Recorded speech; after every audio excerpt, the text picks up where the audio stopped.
সেখানে আপনারা সন্তুষ্ট চিত্তে ঘুমাবেন। পারা যাবে না? শিক্ষা শিবিরের অনেকগুলো এখান থেকে অনেক শিক্ষা নিয়ে যাওয়ার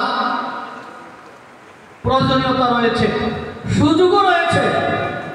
আমরা আন্দোলন করি ত্যাগ করার জন্য, ভোগ করার জন্য নয়।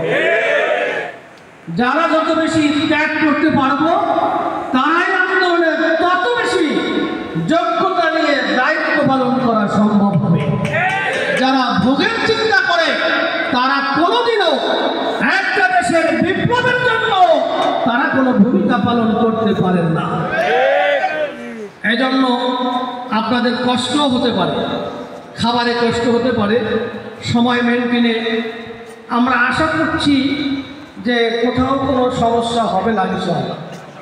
এরপরেও যদি কোথাও কোনো সমস্যা হয়ে যায়, মেহেরবানি করে আপনাদেরকে ধৈর্যের সাথে এগুলো গ্রহণ করতে হবে।